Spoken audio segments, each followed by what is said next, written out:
Yes. Welcome aboard National Football Show. The road to the NFC Championship game. Philadelphia, Pennsylvania, Arrowhead Stadium. Can you get two better fan bases to be hosting conference championship games? It's not in LA. It's not New York. It's not Chicago. It's football fans. Arrowhead and in Philly at Lincoln Financial. Dude, you can't get better fan bases. You can't have better atmospheres for two of the most important games of the year. The conference titles. Man, and we're not talking about Los Angeles, which if you went into SoFi Stadium, you couldn't tell what the home team fan base was. I can't tell you how many times Rams and their fans completely get overshadowed by the visiting teams that roll into those places. Shit, we saw what happened in Arizona when the Eagles played there. These are two great fan bases to kick off the National Football League's road to the championship in Glendale, by the way. Awesome stuff. Man, all the votes that I voted on, we now see the finalists. I'm going to get to that here in a second here. I'm telling you, man, this is going to be an epic game on Sunday. And I said this yesterday to you. The rosters in the NFC are better than the rosters in the AFC championship game. The quarterbacks are better in the AFC. The teams, I think, are better in the NFC. What does that tell you? You don't need a franchise quarterback to win a Super Bowl because I think the champion is coming out of the NFC title. By the way, later on today, 5:30 Eastern, Ron Jaworski will join us. We'll talk to Jaws and get his thoughts. Can't wait to see this. The two best teams in the NFL are playing in the NFC title game. The two best quarterbacks in the NFL are playing in the AFC championship game. That's what it's going to come down to. And I'm going to make this proclamation here about the Eagles. A dominant performance by Philly in that game on Sunday will go a long way in silencing everyone, including yours truly. You silence the Niners and you beat up the Niners like you did the Giants.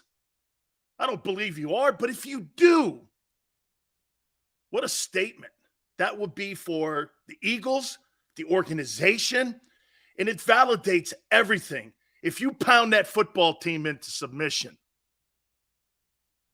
If you put a dominant performance against the San Francisco 49ers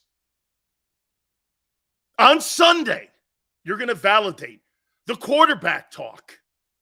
You're going to validate all the statistical numbers on the defensive side and the offensive side.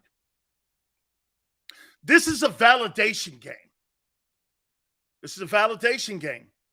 Nick Sirianni, very glad to see Mr. High School's not in the top 3 for Coach of the Year. Very glad to see Mr. High School's not there.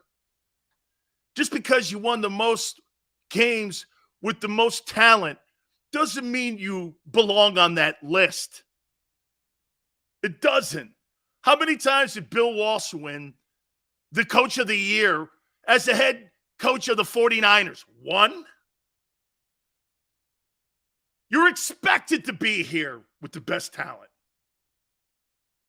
Mr. High School, waving his pom-poms again. See, somebody in Pittsburgh went after him. He's making faces on the sidelines because he pounded the shitty Giants. Yeah. What's he, John Gruden now all of a sudden? Hey, that's the way you eat them guys up and beat their asses. I thought Nick had one eye. Hey, how you doing there? What you doing there, matey? I think a pirate or something. We beat the hell out of the Giants. Don't do that in front of the camera. He said Mr. High School. Mr. High School. I'll get to him in a minute here. Holy cow. Now he's starting to get shit from people across the country when it comes to his little sideline antics. Starting a wave in Arizona. Getting the fans, screaming at the fans in Indy. No, hey, we beat up the Giants. This guy's a pirate, dog. We're going to get to the keys to the game. And also, we're going to ask a question here in a second. Mr. High School. That's what you got. And everyone around the NFL that voted for the Coach of the Year knew it. That's why he's not on the top 3. We're going to get to some of those guys here in a minute, too. By the way, I also ranked the top 10 players in the conference championship games. Top 10 guys. You may disagree or agree. We'll get to that here in a second. Okay? Mr. High School, Coach of the Year. Not happening. I told you he wasn't going to be in it. I told you he wasn't going to be in the top 3. Dougie P is, Doug Peterson's going to be the NFL Coach of the Year. If they don't give it to him, they're going to, because of New York, they're going to give it to Brian Daboll. I told you Brian Daboll's the best coach in the NFC East. And everyone else thinks the same as I do, except you, because you like Mr. High School. Mr. High School, Mr. Pom-Pom Waver. I like Mr. High. There's a part of me, though, because he's Paisan, that I like Mr. High School. Mr. High School Sirianni, how you doing? It's okay, man. He'll be waving and cheering and running up and down the sidelines, too, getting the Eagle fans going on Sunday night. I'm very sure of it. Coach of the Year, only in Philly. Nobody else thinks he's Coach of the Year. How you doing? That's right, Mint. Act like you've been doing it for a bit. Act professional on the sidelines. Here we go. All right. I saw Shane Steichen was up for the AP Assistant Coach of the Year. That led me to this topic here. What Eagles coordinator will have the toughest task against this 49er team? What coordinator do you think is going to have the toughest job in putting his players in a position to win? Who? Shane Steichen or Jonathan Gannon? Who will have the toughest job at keeping his team in it? T. Will says Gannon. Special teams coordinator. One breakdown could cost you a game. You know, Bill, I should be ashamed of myself, Bill. You're right. I probably should have put the special teams coordinator. My God almighty, I never even thought about that, Bill. One of the issues all year long has been special teams, has it not? Because this is one of those games. This is a coin flip game here. Bill, you're right. Could be the special teams coordinator. I should put that in there, man. You're right. Okay? And they have not been good in that area. They have not been good. It is. It's special teams on both sides could cost one of these teams the game, because this is a coin flip ball game. Okay? This is a coin flip ball game. By the way, okay, Brock Purdy's going to be the rookie of the year, the offensive rookie of the year. Do you understand that? He's going to be the offensive rookie of the year. It's not going to be the receiver from the Jets. It might be the running back, Walker, from Seattle, but I think it's going to be Brock Purdy.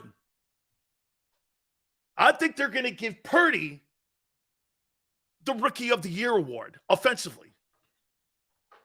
I do. I think they're going to I think they're going to give him the Rookie of the Year. I get it.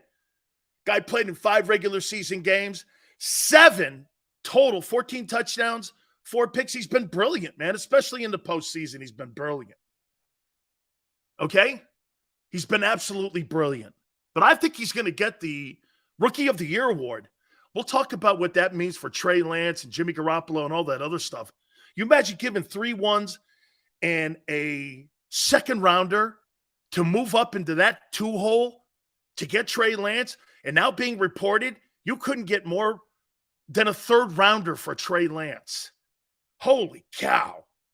You gave a king's ransom up for a dude you may want to move off of. That's insanity. Okay? Brock Purdy, this guy's going to win the Rookie of the Year award. Holy shit. Rookie of the Year, baby. How you doing? Trexel says Dallas should have beat you. And the Bears should have beat you too. The Bears. Oh, that's right. That's okay. You ended up getting beat by Dak. Dak, who's at home right now, worrying about his job. Then you got beat by Andy Dalton. Congratulations to you. Hell of an ending to your season. So look at the quarterbacks that the Eagles have played. And by the way, I think Brock Purdy's going to throw for 80% against your football team. You know why? They all do. I showed you since week 11. Now, you did a great job against Daniel Jones. But I showed you since week 11. The average quarterback completion percentage was 73%. You all of a sudden think that's going to improve? Why? Why would you think that's going to improve? Well, okay, you get CJ back, Sills. Okay? Brock Purdy is 2017 Case Keenum. Brock Purdy is the 2017 Nick Foles. I know you'd go the lesser. I'm going the higher. And I think he's somewhere in the middle. I think he's somewhere in the middle between Foles and Keenum. I do. This guy's beat Geno Smith, who's on the list for Comeback Player of the Year. Beat him. Beat Dak, who's owned the Eagles. Damn. Go get him, Purdy. That Purdy boy in San Francisco got it going on. Guy I think is going to have the most difficult time, I think, is going to be Jonathan Gannon. Because I'm not sure you have the horses to cover what San Francisco has. Who's covering George Kittle? You don't have a linebacker in the group that could touch him. George Kittle will destroy that. TJ Edwards has struggled all year covering tight ends. And you can't put CJ on him. This guy's bigger. He's more of a physical. He'll kill that guy. Who covers George Kittle? I want to hear one Eagle fan tell me the guy that you think can cover him. Because you don't have a guy. By the way, on the flip side of that, Fred Warner covered CeeDee Lamb, which means he's got speed. Dude, Dallas Goedert is a completely different dude. I don't think you can cover Goddard. He's 6'5.5". He's 275 pounds. That ain't CeeDee Lamb. He's more physical. I think Warner is a great linebacker. He's not Roquan Smith, but I think he's in the room. But, dude, Dallas Goedert, man, he's more of a physical, imposing guy. I think he's going to struggle covering that guy, especially if the Eagles get the run game going. So there's all kinds of mismatches. Okay? Warner's good, man. There's no doubt about it. Goddard, though, is a different breed, man. And like I said, on the other side, I don't think there's a guy on the Philadelphia Eagle defense that can cover George Kittle. George Kittle's a player, man. He shows up every week. Okay? Okay? He's a good ball player. Philadelphia Eagles will conquer, plus the 12-man at the link. 12-man at the link will be a factor, man. Okay? Will be a factor. Will be a factor. Who covers Christian McCaffrey out of the backfield? CJ? You think Gardner Johnson can cover him? Gardner Johnson can't cover Christian McCaffrey. And for the record, I don't think the Eagle defensive tackles are better than the San Francisco 49er defensive tackles. I mean, the Eagle, they're 21st against the run. They didn't have a great year against the run, and that's what San Francisco does. They run the ball. So you're going against a football team that has your kryptonite. You can't stop the run. I mean, this is I speak the truth, not cheerleader bullshit. Sue and Joseph, you got out of a ice cream store to stop some of the run. Those guys have been playing all year. And San Francisco, their issues is in the secondary. Their issues are in the secondary, okay? 16th technically against the run. I thought it was 16th. 16th against the run. San Francisco is elite against the run. Okay? They're elite. Now, I'm not saying that the Eagles are not going to have success running the ball. That's an elite O-line going against an elite defensive line. And I happen to think in that battle, if I'm favoring Philly. There's more stars on that side of the ball. Okay? There are. But don't come into this thing thinking you have the better run defense than San Francisco. Far from it. You do not. You do not. Look at the trends. You don't have the better run stoppers San Francisco does. You have probably the better overall front seven. When it comes to outside rushers and back, damn, that thing is so close too. Who's covering Deebo Samuel? You going to put Bradbury on him or Slay? I wouldn't put Slay on him. Slay's not a physical player. If I'm going to put anybody on Deebo, I'm going to put Bradbury on him. CJ's not fast enough to keep up with him. So I would put that. Now, here's the advantage for Philly. Philly, in my opinion, that offensive line in San Francisco, I think outside of Trent Williams, they're good. I wouldn't put the tag great on it. Greats in Philadelphia. Okay? Greats in Philadelphia. But don't think you're going into this NFC title game where you have mismatches. You do not. San Francisco has numerous mismatches that you can't defend. You cannot defend George Kittle. You cannot defend George Kittle. There's no one on your team that can. Now, Goddard's going to be a handful. Outside of that, you have the better tandem wideouts, I think. This kid Ayuk can play, but Devonta's better. Okay? The tight ends are pretty equal. You can flip a coin. The running back is more versatile, and he's better than Miles Sanders. The O-line clearly is what sets this conversation apart. This is what sets it apart here, is the O-line in Philly. Okay? Last week, Lane was spectacular. This week, and I disagree with Barrett, and I disagree with everyone. If I'm the 49ers, I'm not putting Nick Bosa on Lane. I'm putting him on Mulata. You know why? Because I want to get to Jalen Smith from the blind side. I want to hit him from the blind side. If I am the D coordinator in San Francisco, I bring blindside rushes because I want to hit that kid and I want to test that shoulder out immediately. And I want to put that kid on his head. That's what I want to do. Why in the world would I put my best defender on the best offensive lineman? You find the weakness and attack the weakness, not find the strength and attack the strength. Now, they may be thinking right out of the gate here, well, let's just see how healthy he is. I get that. I get that. Danko's good luck. Dude, the guy's injured. You're going against the best defensive player of the year, okay? You're going against the best player in the NFL on defense this year.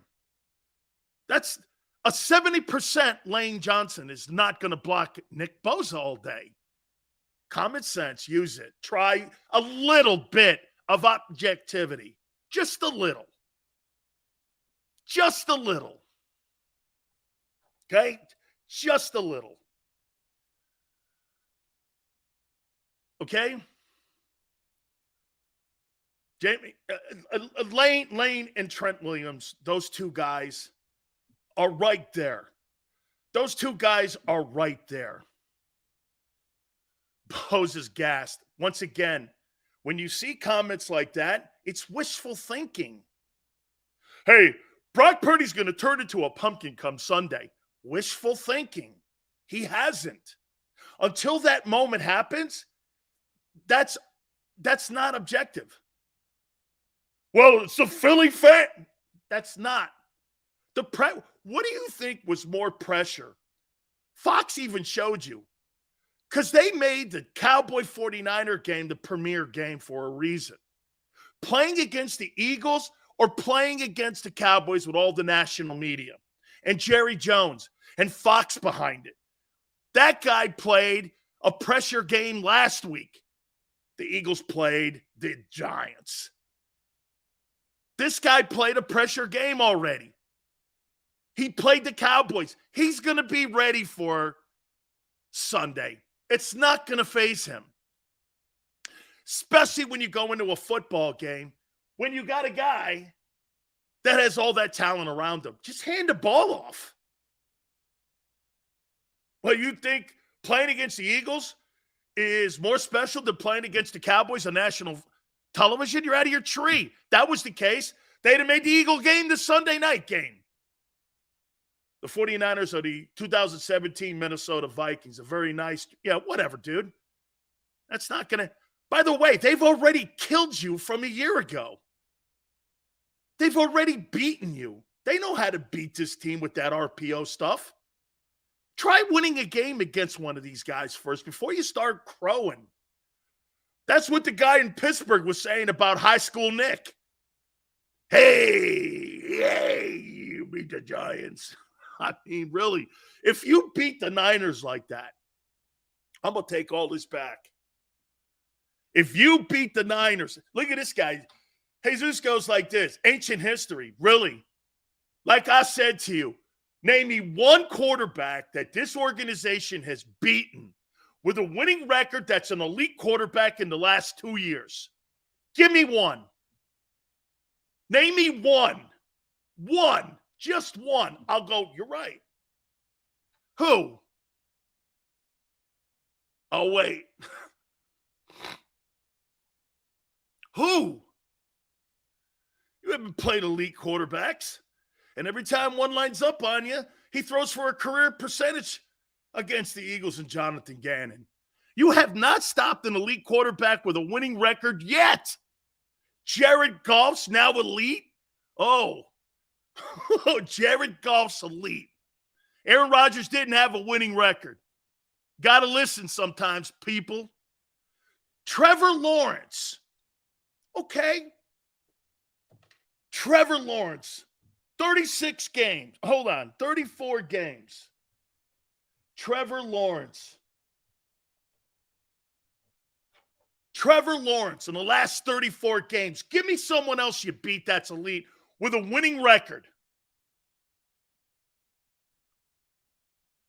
Ryan Tannehill is now elite to Eagle fans.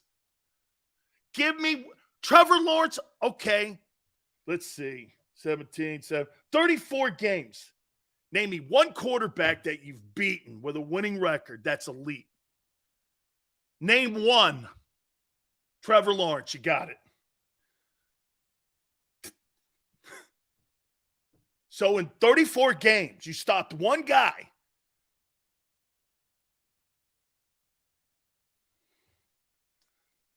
That's why I said this game is going to go a long way. at dispelling what I just said. Sills, you can't stand on that log anymore, dog.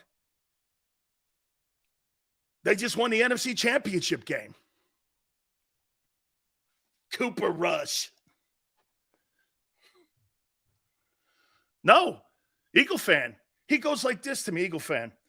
What is Sills winning about now? So I'm not whining. I'm not saying anything. You need to validate yourself by winning this ball game Sunday. Because I think some of those numbers, worst O-lines, horrible quarterbacks, resulting in overblown stats. We'll see when those stats and what they look like next year when you're playing elite quarterbacks. We did listen last week. You said the Giants were going to win by 2. I did. And I said this also. You see what he does here? He tells you half the story. I also said this. If you get out and establish Dallas Goedert, and if you get Miles Sanders going, you'll win by 10. That game won't be close because I don't believe Daniel Jones can go into Lincoln Financial and do the same thing. It wasn't the Giants that fooled me. It was the Vikings that fooled me. That's exactly what I said. Go back and watch the game. Go back and watch the show. It's exactly, for 3 hours I said that. For 3 hours. If they get Goddard and Sanders going, it's over early. It's over early. How you doing? Okay. Dan Sirianni won the Greasy Neal Coach of the Year. Hey, Mr. High School won the Philadelphia High School Coach of the Year award. How you doing? Mr. High School, so glad he didn't win the Coach of the Year award. So glad. Okay, what's this? Come on, Sil. Do better than what? I'm telling you how I see this game playing out. As a matter of fact, let's go to it. I do think that Jonathan Gannon's going to have quite a job covering. Dude, who do you think the Eagles feared the most in that Giant game? Barkley? Okay. Saquon? Sure. Dude, this is Deebo Samuel. The Ayuk kid's good. McCaffrey. Kittle. A potent running game. This is not one dude for him to have to scheme up. You don't have a linebacker in Philadelphia that can cover George Kittle. That's going to be a watch. Who covers him? TJ? He'll murder him. Kaiser White? He'll murder him. Okay? And like I said, I think on the other side, I also happen to think that Dallas Goedert is going to be a nightmare for the 49er linebackers to cover because I think he's more imposing and more physical. CeeDee Lamb, whatever, dude. Yeah, that's great. He covered a lot. He covered a wideout. Bro, this guy's a different dude, man.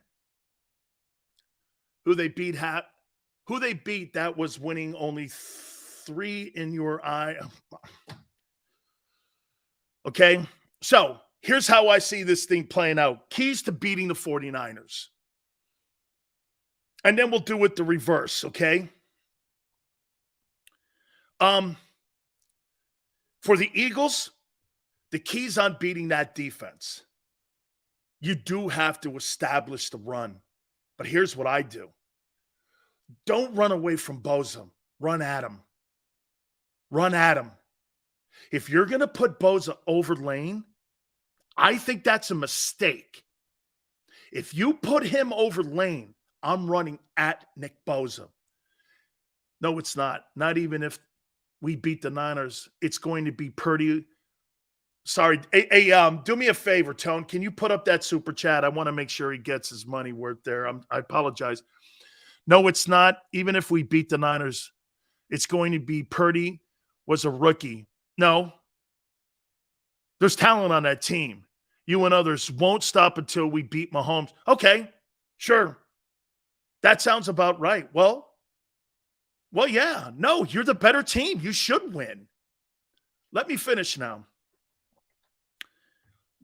I'd run at Bosa with Lane. Run at him. Wear him out. Run at him. Run at him. Run at him. Run at him. Why run away from him? He's going to make plays from the backside. Run at him. Run at him. Fourth quarter, he's gassed. Put Goddard over there too. Have Goddard and Lane double teaming that guy into the ground. Beat him up. Because if you look statistically at the rest of the guys on the Niners, they're marginal pass rushers. 5, 6, 4, shit like that, right? Run at him. Run at him. Keep pounding at him. Put Goddard. Goddard is a tremendous blocker. Dude, by halftime, that guy could be beat up because of what you did. Keep running the ball. Also, don't lose your patience with it. So what if you're tied after the first quarter 0-0? Keep your cool. Be patient. This is where Kyle learned a lot from that Super Bowl disaster he had with Atlanta. Be patient. Stick to your guns, especially if something's working. Pound away at them. Keep hammering away. Keep hammering. Keep hammering. Okay? Get Goddard going. Let's see who can cover him. I told you this against the Giants. If Goddard gets established and Miles gets established, the game's over. And it was against the Giants.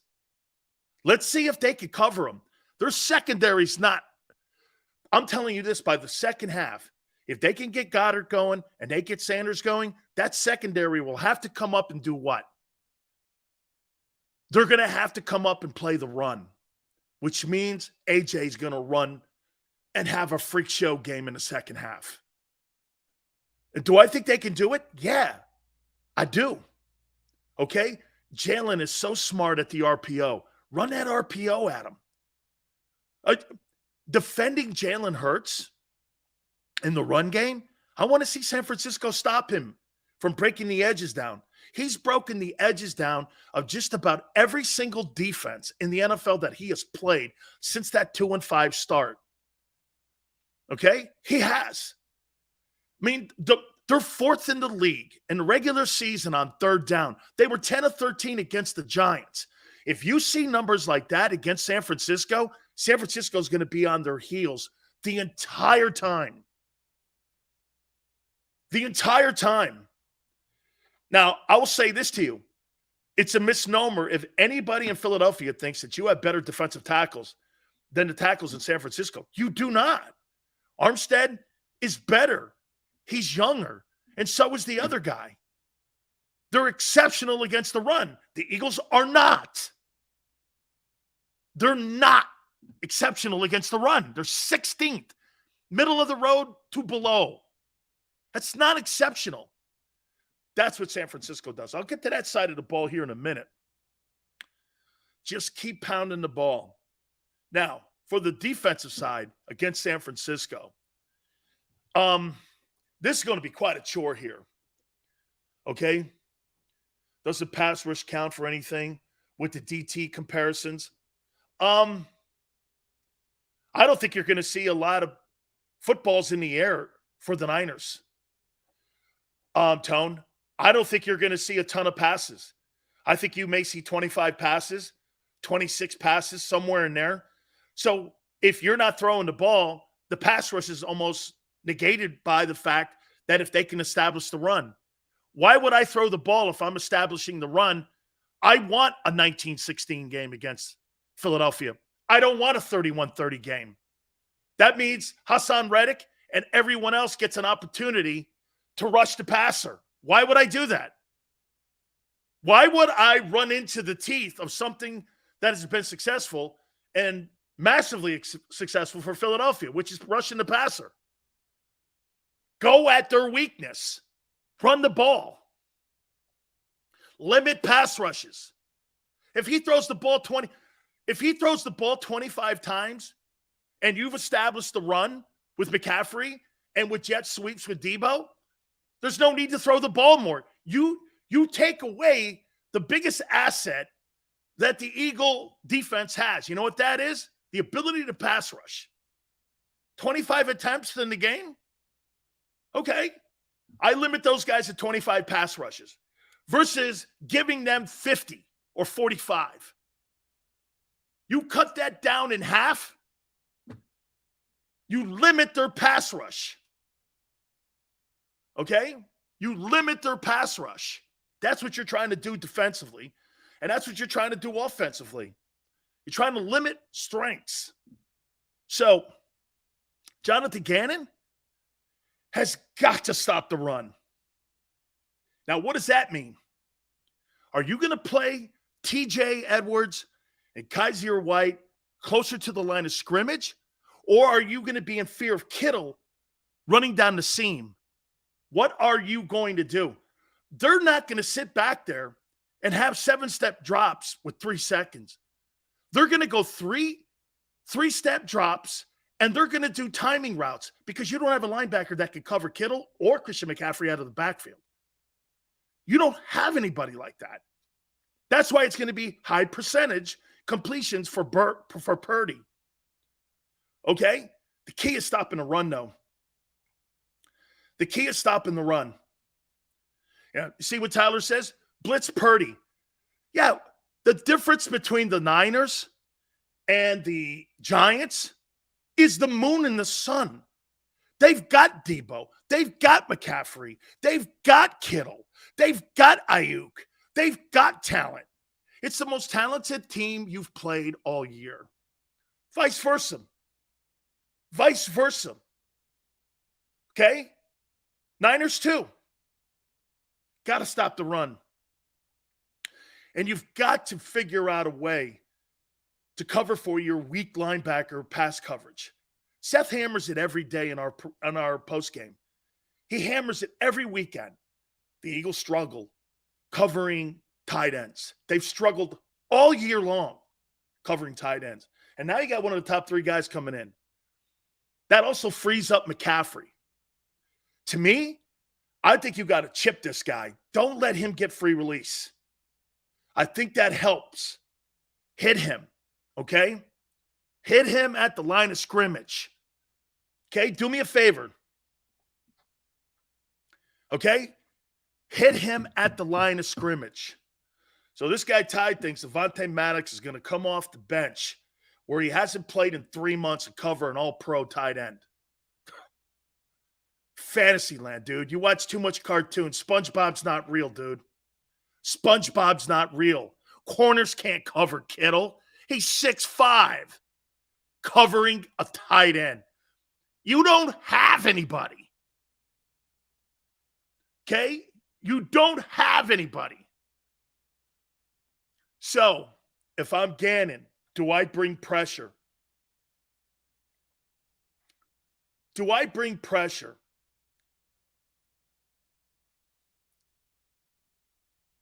I don't think so. Not yet. See how it plays out. The kid's handled pressure exceptionally well. Okay? He's handled pressure. He's not going to be in a 7-step drop a lot of times in this game. It's going to be 3-yard timing routes. That's why I'm saying hit Kittle coming off the line of scrimmage. Don't let a timing route get going because he'll come up that seam and he'll be in the secondary. And this guy will complete 80% of his passes the same way Andy Dalton completed 88% of his passes. Andy Dalton went for 88%. Andy Dalton. Dak had 78%. Matt Ryan had 78%. Some of the biggest stiffs from week 11 on. I could give you the list. I wrote it down, showed it to you. CJ can't cover Kittle. Not happening. Not happening. Not happening. And again, on the other side for the Eagles, let's go to their offense. How do you attack the 49ers defense? How do you attack the Eagle offense? Don't let that thing get rolling downhill. The entire Eagle offense is set up with winning first and second down. They win first and second down. That's how you stop Philly. Go on long, sustained drives if you are San Francisco. If you put the field position on your side, you have sustained drives against the 16th ranked run defense. Philly's not on the field. You got to limit them to under 60 plays. I'm talking the Eagle offense. Limit them to 60. You limit them to 60, you'll win the game on Sunday. Okay? That is not a comeback team. But here's the deal. If Philly starts getting going and they start rolling and they get a running game going and you can't stop it and they're having some success against the run against you, Philadelphia could win this game by 10 points. They're at home, and the quarterback is more experienced than the quarterback that you have in San Francisco. This is more of an experience thing than a talent issue here now. The crowd's not going to make a factor except for snap count. Now, that's going to be an issue. So they've got to be prepared to go on silent count. I'm talking San Francisco, maybe even the Eagles. I saw the Eagles have to go on silent count against the Giants because it was so loud in there. Okay? So it's going to be quite a matchup here. There is a lot of there's going to be big plays in this game. I am not thinking this is going to be a high score. That favors San Francisco. If it's a high-scoring game, it favors Philly. Okay? It favors Philly. San Francisco wants to play low-scoring games. They want to play 21-17 games, 28-20 ball games. That's about all they want to play. The Eagles want to get rolling. They want to get into a 12, 13-play drive. Okay? They want to get – they're so mirroring of one another here. Okay? I mean, they will. And Stephen, I should say this. The crowd will be a factor in the noise. It will be, but it's not going to rattle anybody. It's not going to – that's overhyped. It's not – he just played in the Cowboy game. There was more hype around that game than there is this game. Facts. He was ready for it, albeit at home. Albeit at home, okay? Albeit at home. I get it. I get it. Actually, Purdy's averaging 275 yards in the last two playoff games. Come on, man. In his last, hey, Jalen threw for 154 yards, so I wouldn't be throwing numbers at anybody. Got 154 yards. Purdy in the two playoff games is averaging 275 yards in the air, and he's got 3 touchdowns with no picks. That's a false stat. That's a false stat. Okay? False. Playoff, he's 2-0. This guy's got more wins in the playoffs than Jalen Hurts does.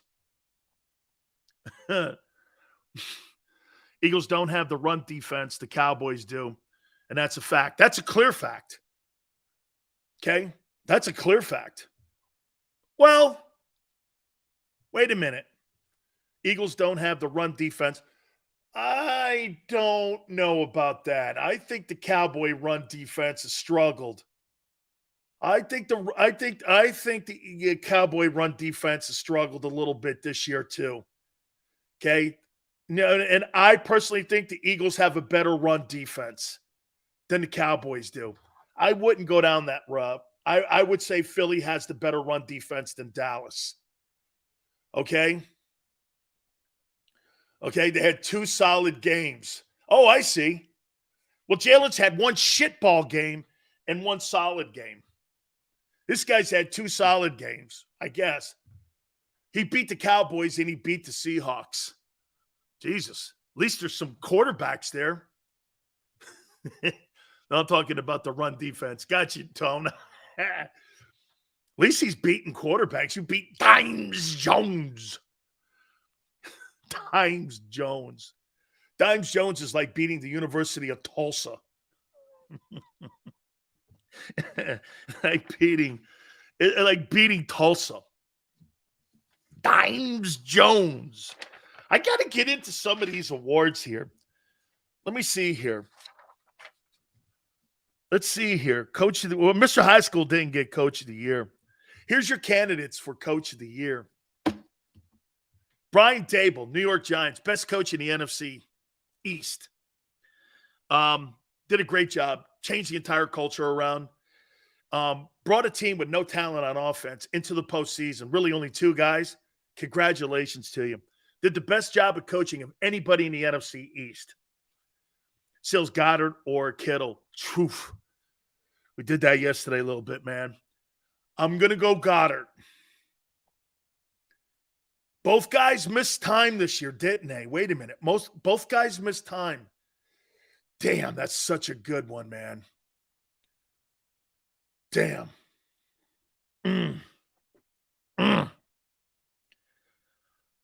I'll go Goddard because he's bigger. I'll take Dallas. I love that kid. I do, man. All the players on that Eagle team, I love that guy. He's my favorite. Nick Sirianni did the same thing last year. Harry Haskell. Mr. Harry Haskell. Here are the real coaches of the year. Brian Daboll. Whew, great job. Kyle Shanahan. 3 different quarterbacks. Then he goes on an 11-game win streak. Unbelievable. Unbelievable. And what they were able to do. They're 12-1 since they acquired Christian McCaffrey, too. D goes, where's Purdy played on the road? 3 games. Yes, sir.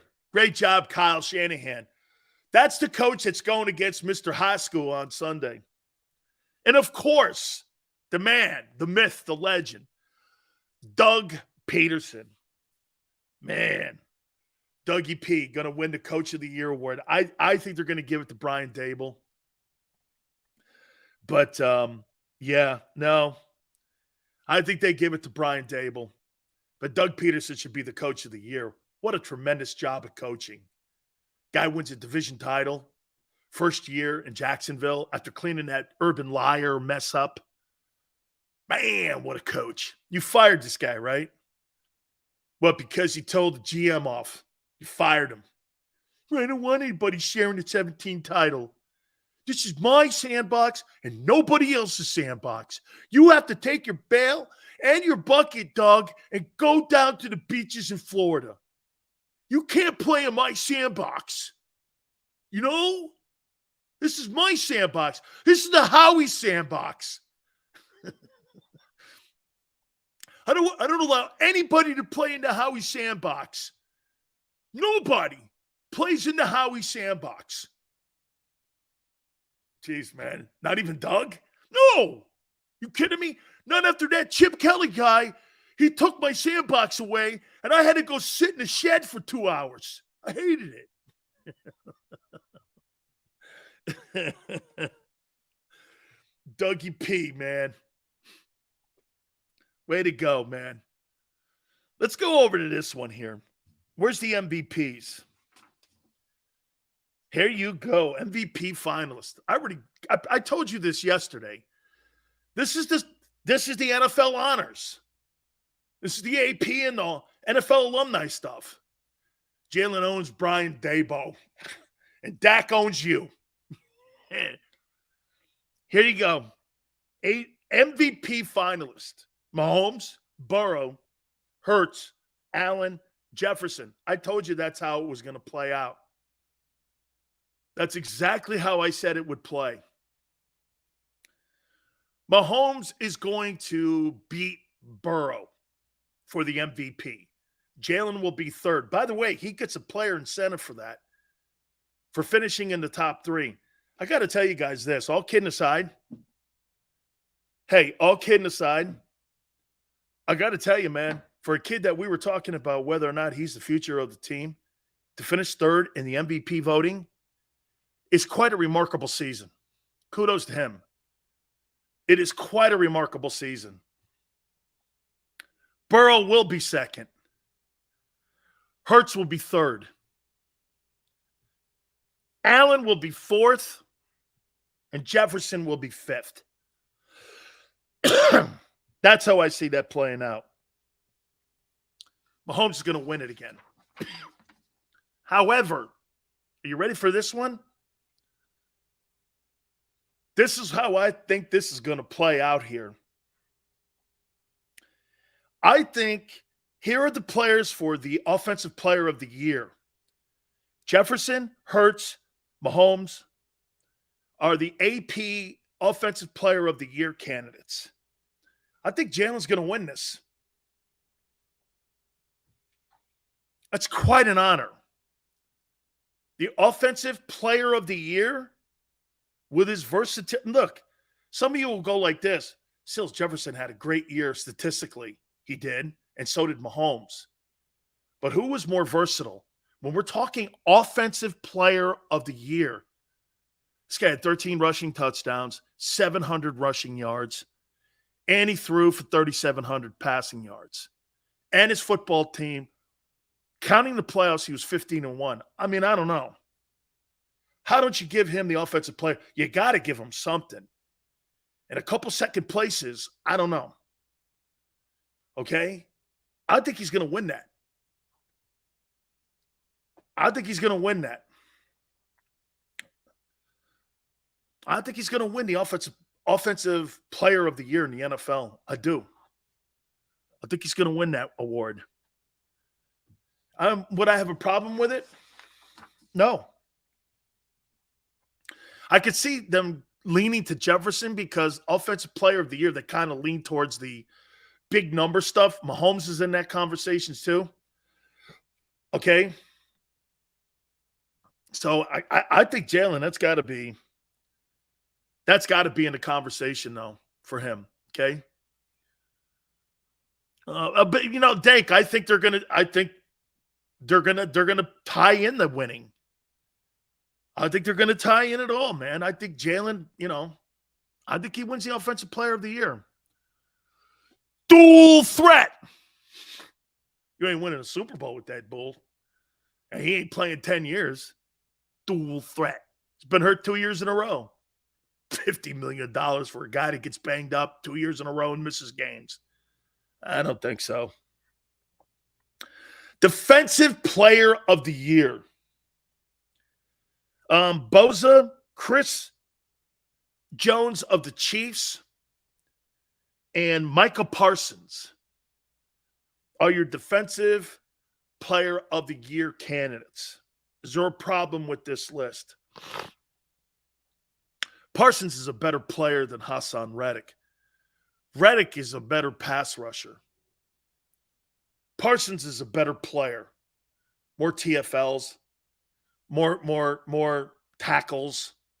Reddick's not a good tackler. And so when you're looking at the Defensive Player of the Year, he's a one-trick pony. Parsons isn't. Okay? He's not. And that's why he's on that list. Do I think that Hassan had a better pass rushing year than him? Yes, I do. Yes, I do. But he ain't a better player than the guy. Be out of your mind. He can't cover. He can't tackle. He's an exceptional elite pass rusher. That's what he is. Okay? Michael Parsons is a tackler. He's a guy that can cover tight ends. He's a guy that rushes the passer. They move him all over the place. He's a better player. I mean, I don't really have to have a debate on that. I mean, what do you have, 50 tackles this year? And let's take a look at it. Let's just look at the numbers. Just statistically here. Micah Parsons' stats 2022. I agree with that, Ty. Ty, that's why he finished third. He had 65 tackles. Oh, excuse me. No, he didn't. Yeah, he had 65 tackles, 13 and a half sacks.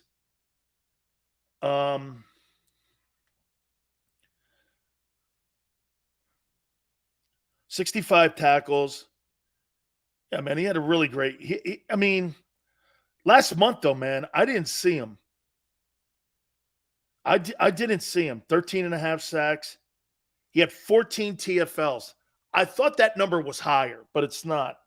Look, he's third. I don't have a problem with that. Reddick did outplay Reddick outplayed Nick Bosa. Only in Philly. Only in Philly. He's going to be the unanimous defensive player of the year. You understand that? He's unanimously going to win this award. Unanimously. Okay? You can pump your guy up. Is he fourth? Crosby, maybe. The kid up in New England was good. Myles Garrett, kind of in there in that conversation too. Okay. Myles Garrett, was in there. But Hassan was up there too. If you said he's fourth, would I have a problem with it? No.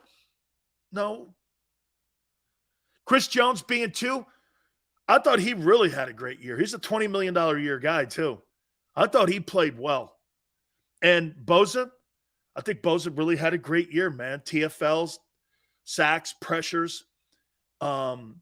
He's the guy you're targeting every game to run at, to game plan against. He's the best defensive player in the NFL this year. Okay? I mean, he's a 3-down D lineman. Hassan at 6'1", 230. Run at him. That's what if I'm San Francisco, I'd run at that dude. I'd run him over. He's a little guy. Run him over. If I'm Kyle Shanahan, wherever Hassan Reddick's lined up, I'd run at him. He can't tackle. And he's a little dude. Shit, the fullback on San Francisco. Hey, Niner guy, what's the guy on San Francisco that made the All-Pro team that's the fullback? He's bigger. Run at him. He's a little guy. Keep wearing him down. Run at that guy. I'd run him over. Like I told you that what I would do to Bosa. I'd run at Bosa. Don't run away. Run at him. He's going to make plays from the backside. You got to run at him. You got to run at him. Yeah. A little guy. He's a little tiny guy. There you go. Yeah. Just check. Dude, he's a good ball player, too. He made the All-Pro team. He's like Mike Allstott. Okay? He's like Mike Allstott. He's a good football player. He's bigger than Hassan. Run at that guy. I mean, I'd run Hassan Reddick over. I'd put Trent Williams on him and pancake him as many times as I could until I broke that guy into Skittles. I mean it. I'd have Trent kill that guy. Hey, you see that guy there, Hassan Reddick? By the end of the game, I want him to look like an IHOP pancake. And you got a Hall of Famer just to do it. You know Trent Williams has made 10 Pro Bowls in his unbelievable career? This guy's a 10-time Pro Bowler. He's a first ballot Hall of Famer. First ballot, man. Whew. Man, I can't wait. I can't wait. Joshua, Fred Warner's crazy good. He is. But can he cover Dallas Goedert? I don't know. I think Dallas Goedert is a handful. And if you don't stop him, man, he's going to have a big game. One of these tight ends is going to have a gargantuan game. Kittle or Goddard, someone's going to have a huge game. Okay? Someone's going to have a big game. Because look at the tight ends that are in, like Tone said yesterday, man, you got 3 of the top 5 tight ends in the league that are in the Final Four, and there's a reason for that. That position has become so valuable. You know, there's a part of me that would rather have an elite. This is what they thought in Kansas City, isn't it? They got rid of Tyreek Hill because they didn't want to pay him. So they said this, well, we'll keep Kelsey. Having an elite tight end, in my opinion, I think is more valuable than having an elite wide receiver. Look how many championships Brady won with elite tight ends and no elite wideouts. Tom Brady never won a Super Bowl with an elite wideout in his entire career in New England. He won one in Tampa. I think Mike Evans is pretty elite. I think You know what, though? After watching him this year, I take that back. I think he's very good. I don't think he's elite. I think he drops the ball a lot. Brady never won a Super Bowl with an elite wide receiver in New England. He did with tight ends, though. He did with tight ends. Okay? He did. Massive. Gronk changed the game. You know, the first guy that started changing that whole process, you know, Tony Gonzalez never won shit in Kansas City or in Atlanta. They didn't really win anything. And neither did Antonio Gates. But when you started putting these really great defensive football teams and these quarterbacks in the same room with them, covering a tight end today is impossible. It's impossible. Sills, Trent or Lane. The only reason I say Trent is because he plays the harder position. He plays the blind side of the quarterback, which is the left tackle. That's why he makes more. Trent makes $25 million. Not that Lane doesn't make a big number either. He makes $18 million. But the perennial best tackles in the NFL are your left tackles. Those are the guys that make all the money. Why? They protect the blind side of the quarterback. Okay? That's why if I'm San Francisco, it just makes no sense. I'm going to ask Jaws that question, by the way, at 5:30. I'll ask Jaws who he thinks is better, Trent Williams or Lane. You know, they're two different skill sets. And remember something in Philly. They're a run-dominant team. So your right tackle is usually your run-dominant guy. So he is your most important tackle in Philly. But in San Francisco, that's not the truth because they protect the blind side. And the majority of the great tackles in the sport right now are your left tackles. There's very few great right tackles. That's why when I brought that list out, you know, Forrest Gregg was a right tackle. Ron Yeri was a right tackle. There's not a lot of guys that made the Hall of Fame that are right tackles in the NFL, mostly of the left tackle position. But Lane is a Hall of Fame guy, man. It's a privilege to watch him play. He's a great football player. He's a great football player. Let's see here. Hernandez was the first player New England paid big money. Ty, I think you're right. Before he murdered that guy, I think they gave him a $68 million contract extension. Remember something. Gronk was a second rounder, too, out of Arizona. You know, it wasn't like he was and I think Hernandez was a fourth or fifth rounder that New England got from the Gators. So I think he was a fourth or fifth Aaron Hernandez. I'm going to say this one more time to you guys. If Aaron Hernandez didn't murder that guy and they had that dual tight end set, they were going to change the game in the NFL forever. You couldn't defend both.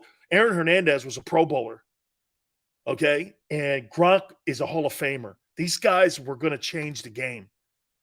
That's why I say in New England, he never played and won a Super Bowl with an elite wideout in his entire time there. In 21 years, he never won a Super Bowl with an elite wideout. Look at Jason. So obviously, Jason doesn't know history. They never won a Super Bowl with Randy Moss. They never won a Super Bowl with Randy Moss. Okay? They never won a Super Bowl. So, Jason, read a book. Read a book. Cody, the Hernandez story is sad. Well, Cody, here's my only problem with the Hernandez story is that Urban Meyer or Urban Liar enabled this whole story. Instead of throwing him off the Gator team and instead of throwing him out, they kept him on the team knowing full well that this is a guy that was firing shotguns off in Gainesville. I was reporting it. And, of course, all the Gator media didn't want to hear it. But there was big sales. They said, well, he's a hurricane saying all this shit. True. But it was also facts. He was getting arrested with the Pouncey brothers in Gainesville. That's why he went in the fifth round. It was because he was a disciplinarian problem. So get this. Urban Meyer throws Cam Newton off for a misunderstanding on a laptop, but keeps the murderer on his team. And he was able to keep the murderer on the team and hide the 38 arrest in Gainesville because why? He had baby Jesus on the team, Tim Tebow. That's the reason that he got an opportunity to try out for tight end in Jacksonville, because he owed Tebow that. He owed that to him. He owed that to him. Hiding all the bad behavior of those Gator teams.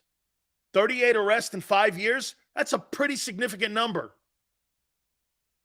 Pretty significant number. And Doug had to go in and clean all that shit up. Okay? And there's a real coach, not Mr. High School. Mr. High School. Hey, hour 2. I want to take a look at the top 10 players that are in the Final Four. You tell me you agree or disagree. Also, a little more in the NFC title game.